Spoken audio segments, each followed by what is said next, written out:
Ministri e Arsimit dhe Sportit Ogerta Manastirliu mori pjesë në forumin e Ligës së Arsimit të Lartë, ku theksoi vizionin e qeverisë për ta kthyer Shqipërinë në një destinacion akademik konkurrues në rajon dhe më gjerë. Në fjalën e saj, ajo u ndal edhe tek nxitja e kërkimit shkencor dhe inovacionit, duke theksuar se 50 projekte gjatë viteve 2023-2025 janë përthithur nga universitetet jo publike, ndërsa vetëm këtë vit janë financuar më shumë se 180 projekte të kërkimit shkencor dhe inovacionit. Ajo që sot ne po përjetojmë në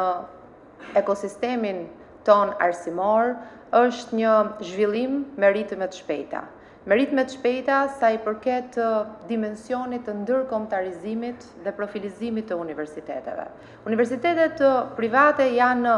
pjesë e rëndësishme e ekosistemit të arsimit të lartë. Ato luajnë një rol komplementar dhe ecim në një hap duke zhvilluar kështu standarde më të mira të arsimit, duke bërë arsimin e lartë një motor të zhvillimit të shoqërisë, motor të zhvillimit ekonomik, duke krijuar mundësinë që arsimi i lartë të përgjigjet sfidave të kohës, të krijojë dhe të ndërtojë burime njerëzore të afta për t'u përgjigjur tregut të punës, jo vetëm atij kombëtar, por dhe atij global. Manastirliu ndal edhe tek mbështetja e qeverisë për zhvillimin e kërkimit shkencor në universitetet shqiptare, duke përafruar ata me projektet e Bashkimit Evropian. Me bërjen efektiv të një tjetër instrumenti ligjor, që është ligji i shkencës dhe kërkimit shkencor në Shqipëri, ku ne jemi duke punuar për plotësimin e gjitha akteve nënligjore në mënyrë që ky ligj të bëhet sa më shpejt efektiv dhe të mbështesë jo vetëm universitetet, por të mbështesë në tërësi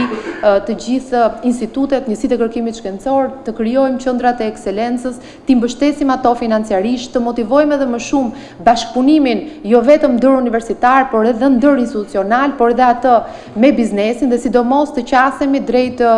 projekteve të Bashkimit Evropian në një mënyrë sa më efektive dhe të kemi mundësi pra që ne të përfitojmë sa më shumë, jo vetëm të transferimit të teknologjisë, por nga ana tjetër të zhvillojmë kapacitetet tona njerëzore. Sfida jonë e përbashkët lidhet me ndërkombëtarizimin dhe me profilizimin.